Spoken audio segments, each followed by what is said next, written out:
अगर आप अपनी माँ से प्यार करते हो और उनको खुश देखना चाहते हो तो चैनल को सब्सक्राइब करो, लाइक करो। बहुत ही जल्द आपको खुशखबरी मिलेगी। प्लीज वीडियो को लास्ट तक जरूर देखें। सास की ओल्ड फैशन आदतें, एक बहू का हल्का बदला।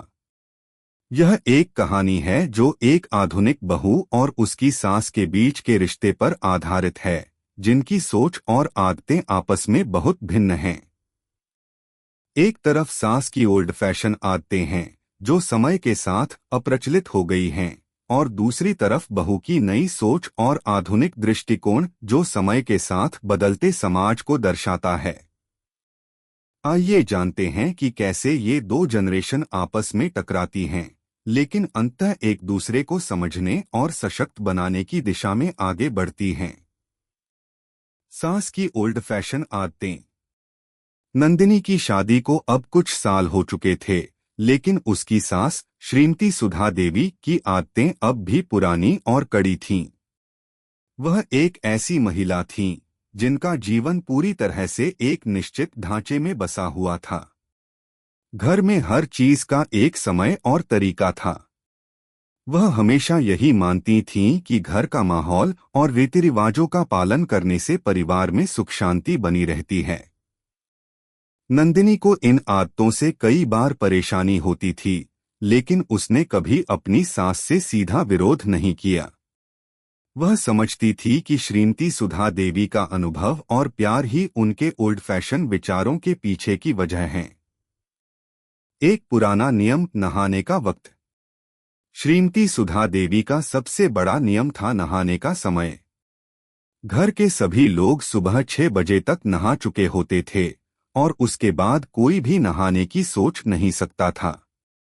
नंदिनी को यह आदत बहुत अजीब लगती थी, क्योंकि वह रात को देर से काम करने वाली एक प्रोफेशनल थी और उसे सुबह जल्दी उठकर नहाना बहुत कठिन लगता था। एक दिन नंदिनी ने धीरे से अपनी सास से कहा, मां जी, आजकल तो बहुत लोग रात को नहाते हैं, तो क्या हम इसे थोड़ा बदल नहीं सकते? श्रीमती सुधा देवी ने कड़ी निगाहों से नंदिनी को देखा और फिर कहा, बहू, तुम लोग तो नए जमाने के लोग हो। हमें तो यही सिखाया गया है कि सुबह सुबह नहाना घर की पवित्रता का संकेत है। नंदिनी ने धीरे से सिर हिलाया, लेकिन वह जानती थी कि यह आदत बदलने वाली नहीं थी। उसने फिर से सोचा कि क्यों न इस समय को मजेदार बना दिया जाए। उसने अगले दिन सुबह सुबह खुद को जरा जल्दी उठाया और अपना नहाने का सामान लेकर बाथरूम में चली गई। बाहर श्रीमती सुधा देवी बैठी थी और नंदिनी ने चुपके से अपनी योजना को अंजाम देना शुरू किया। मां जी, देखिए न, आज मैंने भी जल्दी उठकर नहा लिया, नंदिनी ने मुस्कुराते हुए कहा। श्रीमती सुधा देवी थोड़ी चौंकी, लेकिन फिर धीरे से हंसी। अच्छा किया बहू, लेकिन याद रखो, तुम्हारी त्वचा पर जो निखार आएगा वह भी हमारे पुराने रीति रिवाजों की वजह से ही होगा। नंदिनी ने सिर झुकाकर हंसते हुए कहा, जी मां जी, आपकी बातें बिल्कुल सही हैं। हाथ से बनाए गए खाने का जादू। दूसरी आदत जो नंदिनी को परेशान करती थी वह थी खाना बनाने के तरीके को लेकर श्रीमती सुधा देवी का कड़ा रवैया। उन्होंने हमेशा घर के हर सदस्य को एक खास तरह से खाने की आदत डाली थी।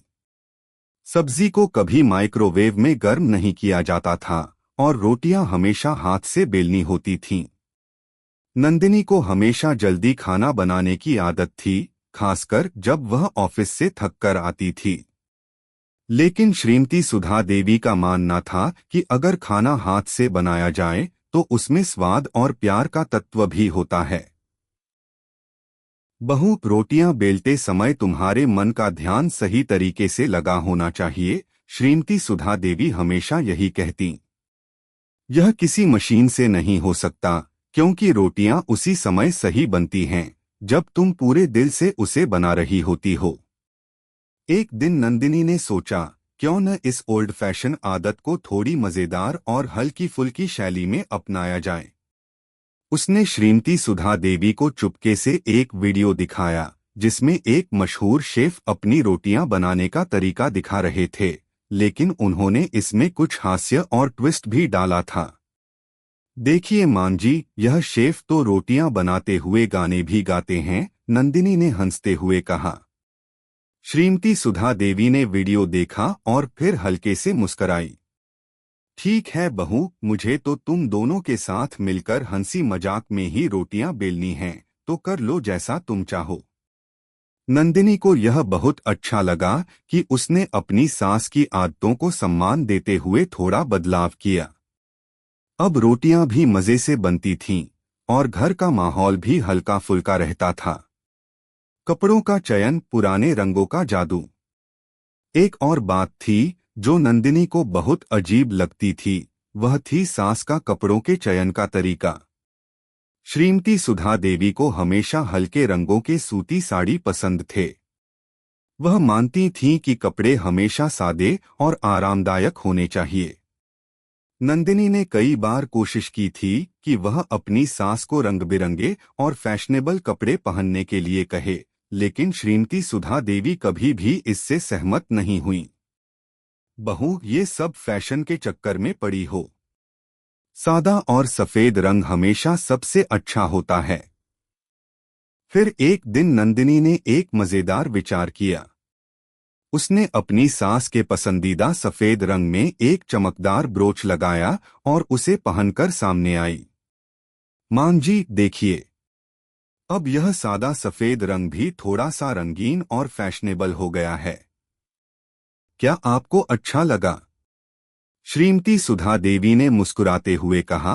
अच्छा किया बहू, थोड़ा नयापन लाना भी जरूरी है, लेकिन याद रखना, हम पुरानी चीजों में ही ज्यादा सौंदर्य पाते हैं। नंदिनी ने सिर झुकाकर कहा, जी मां जी, मैं आपकी बातों को ध्यान से सुनती हूँ। अंतः समझ और सम्मान। समय के साथ नंदिनी और श्रीमती सुधा देवी के बीच एक गहरी समझ बन गई। नंदिनी ने अपनी सास की आदतों को कभी भी पूरी तरह से नकारा नहीं किया, बल्कि उन्हें थोड़ा मजेदार और हल्का बनाने की कोशिश की। और श्रीमती सुधा देवी ने भी यह महसूस किया कि बदलाव भी जरूरी है, लेकिन साथ ही पुराने रीति रिवाजों की अहमियत भी बनी रहनी चाहिए। यह कहानी यह सिखाती है कि एक बहू और सास के बीच भिन्न विचारधाराओं और आदतों के बावजूद अगर दोनों के बीच समझ, सम्मान और प्यार हो, तो रिश्ते में हमेशा संतुलन बना रहता है। एक दूसरे की आदतों को स्वीकार करना और छोटे मोटे बदलावों को एक साथ अपनाना किसी भी रिश्ते को मजबूत बनाता है।